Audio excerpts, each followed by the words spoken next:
And of course, on a Sunday night, the Blacklist. Doug, he does hip hop and metal, an eclectic assortment of music that you should tune your ears into.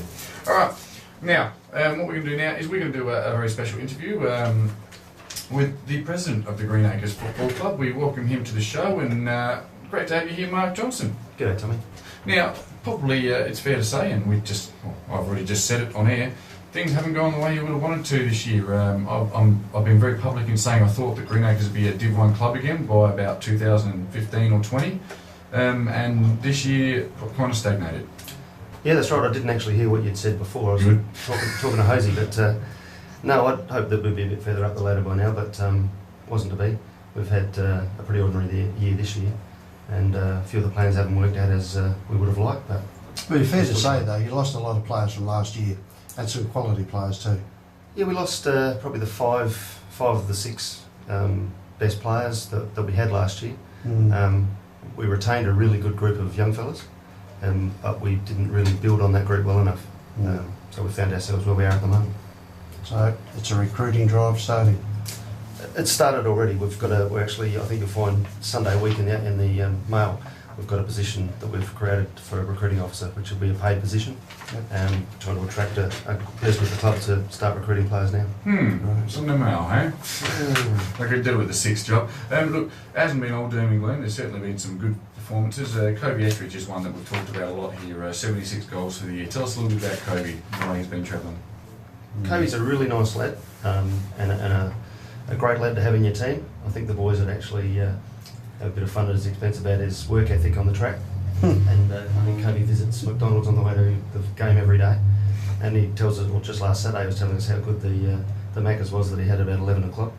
So by his own admission he's a bit lazy, but gee, he kicks 7 out of 9 goals and 5 out of 10 goals and that sort of thing. Yep. So he's got a great sort of conversion rate. He's a strange guy. He reminds me of a guy who was at Greenacres years ago, Chris Monroe. Although slightly different, one fluid and the other one likes the hamburgers. He was a Paynham boy. He was also at Greenacres, a fantastic goal scorer. But did he also go next door to Greenacres for a little while? I'm not sure. No, not that we're aware of. But no. That's not where we got him from. No. But yeah, he's just one of those lads. He's a great kick for goals. He does lead well, but you think if he got his weight down, man, would he be a real force. Great hands, great lead. Some of the boys, if you look at Jay, the way Jay sort of pinpoints him, he does a pretty good job. Last week, not so good with the hands, but generally he's very good with his hands out in front and a good conversion. How have you found it? It was Leicester's first year at the club this year, yeah. Wasn't it? Yeah, how have you found Leicester's this year and his impact? Leicester's a really good guy, he's old school. He was out of footy for about 6 or 7 years, and he's found it probably difficult with that generation, sort of the gap that's happened in that short time frame with the young fellas of today. But as I say, old school, the one night a week, Wednesday night training probably hasn't worked for us. Yeah. So we've had to go back to Monday and Wednesday, but that might be a bit late. We relied heavily on the players to do a bit of their own thing, and that hasn't happened either. So, but as far as Leicester goes, no, he's an honest fella. He wears his heart on his sleeve. He says it how it is. I don't always agree with him. In fact, we have a joke all the time about his version of best players and mine. But he's always there with an opinion. And as far as development work with the guys one-on-one, I think he's excellent. Yep. Now, financially, because as president, we don't want to give you specifics on finance, but the club must be travelling all right. The Oval's in great nick. There's always people there having a meal. There's a lot of support groups, a lot of attachments. There's the women's football and all that. So perhaps on field hasn't gone as well as we'd like, but off field things are going great guns, aren't they? They are. Yeah, I always tell the boys don't get too downhearted, or the club actually don't get too downhearted, because it's not just about what happens between 2 and 4 or 2 and 5 on a Saturday. And we've started juniors again. We've got 2 junior teams and they're going great. That we only started those last year. The girls are going great, and you talk to those girls all the time. They're in the top couple. So and financially, yeah, we're very lucky with the relationship we have with Grand North and North Adelaide. Probably luckier than most clubs in the league. So that's fantastic. Tell me, when you're at the club on Saturday night, do you know which toilet to go into? Usually I do, mate. It wasn't actually at the club I did that. That was at the RSL next door. I heard that something happened last week. Obviously I wasn't paying enough attention. No, I found out pretty quickly when I looked at 2 ladies when they were looking at me when I walked in to do the business. But yeah, it's good how Chris rings up these shows. Yeah, and tell me, there's a certain lady in your life, Tracy. Yep. Tells me that you wear more product than her. Is that true? made See, one the amount mistake. of people that want to put SH on top of you, mate, there's a heap of them. Yeah, I made the mistake of popping in for some moisturiser on the way to the other game, which she saved it for. That was about 11:30. She saved it for about 7 hours before she let it slip in front of about. Well, we've 20 got Tracy on, so she'll probably in a couple of weeks with the. You've got the pink jumper day, and That's next week. Next week, is it? Yeah, for breast So cancer, I think Tracy will be in here next week, so she might be able to enlighten us a little bit more about product. I hope she doesn't. Hey, just on Division 4, having seen all the teams, Yep. we think only got Premiership just about in the bag, and we've identified Scotch as their main threat. Yep. I mean, you've seen all the teams. What do you think? Who would be your prediction to play off in the grand final? Are we being too harsh on Salisbury West? Not at all. No, I think you're spot on. Hurdy's mob, when they put it all together, they're the class act of the comp. They've got the stars. When you say Hurdy's mob, well, do you mean Scotch. Jeff Hurd? Even though Ian Steele's the coach, the puppet master's Jeff Hurd. Is that what you're saying? Absolutely, yes. Yeah, Hurdy's a character. Yeah. But yeah, they've got the sort of the stars in the key positions. Yeah. It's just a matter of whether they sort of all kick straight, particularly Dan Cale and a couple of others.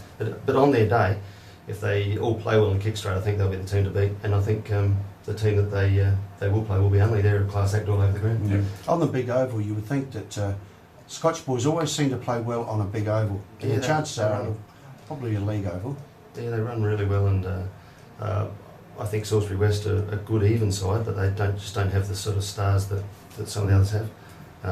And the rest of the sides, I think they'll be playing for 3rd and 4th and 5th spot. Excellent. Beautiful work. Now, tell us, you must be a lot of really important people attached to the Greenacres Club that you'd like to talk about. Mainly the few sponsors that we have. Yeah, the Mark Moore he's a cosmetic surgeon down at Calvary there. That's where Chris goes to get his work done. Does he? You'd have to say it's not I working. thought, no, it's not working. He's just wasting his When money. you look at Nichols, it's... He's just no big man. But he's been great for us. The Crosslands Hotel and the Cathedral Hotel, we have our away games, our away functions, north and south of town. That's where we have those. Cowden Insurance and JS Sports have been really good for us this year as well. Yep. And in fact, we've got the Sponsors Day next Saturday where we're putting a bit of food and drink on for those guys. That coincides with the Golden Grove game and the Pink Day. Yeah, And of course, a bit of rivalry with Golden Grove. There was the grand final was 2008, 2009, decided by a goal, a very late goal. Did you win or lose that day? No, we lose most of the finals against themselves. Yeah. Lost that one, but it was a controversy. During the year, there was going up the players' ramp and a bit of a few words exchanged. It's a bit of history. Should be a good day. Yeah, we've got a lot of rivalry with those guys, and it's really healthy too. I think minor round games we've probably got the better of them, but finals, where it counts, they've certainly got the better of us, which creates that rivalry. So it's been good. So hopefully next week will be a close game. Yep. And now I've noticed your 2 games against Scotch are both being played at Adelaide Airport Stadium. The round 9 game and then the round 18 game. What's the what's the deal? It started with Amateur League saying that we had to have a game every 3 years there. So I rang Hurdy up and said, as they were the southernmost team in the comp last year, we were nearly the northernmost team. Yep. I said, what about we meet in the middle and play our games there? And that's how that started. And this year we just ran it through this year. And unfortunately, it's been really good fun. So unfortunately, I don't think we'll see Hurdy's group next year. But we still love playing at 30. It's a great oval. And you pick up whoever's home game it is, you get the gate takings, don't you? Yep. Yeah. And for us, I mean, a good day at Greenacres will clear about $1,200, and a good day at Thebby we clear $1,200, but we do no work. So it's a great day for us. Yeah. Excellent. And I mean, probably for some other clubs, they get the advantage of playing on a better surface. But I jog past Greenacres regularly, and it is in prime nick. It is amazing how good the conditions are. Well, it's amazing. I went and watched a game a couple of weeks ago on the bottom oval, and it was muddy and shocking. The second week I come out and watched Gazer play again, and it had been rolled, and it was fantastic. It comes up well. Yeah. Unbelievable. Gazer are running probably 16 teams through it 5 nights a week, whereas the top oval gets 5 or 6 teams through it 3 nights a week. Well, we're training there once a month at the moment with the Gaelic, and we're just amazing. It's a very true flat picture. You know, the last I hope game, you knew about that. Yes. I was up at Greenacres a couple of weeks ago, and they've got a guy there who was there in 1965, and he's still there, which is the great Murray Hector. Murray, yeah, timekeeper. Unbelievable. He's been there all that time. Nice bloke. Oh, he's a lovely guy. Yeah, him and Ian. You still got the bloke with the big flags and the little flags? Chris Bowe, you might have seen bits of him on the in the Legends game. EJ's game. Okay, was he then? He was invited over to do it, but unfortunately they wouldn't let him do his whole act. But yeah, he's there every Saturday for the He's B-Rec. a character. No. I'll talk to him. No, that's a good Chris, supporter of mate. the club. Hey, look, mate, thank you very much for being on the show. Thanks, guys. Sorry we didn't get you in for the correct division. No.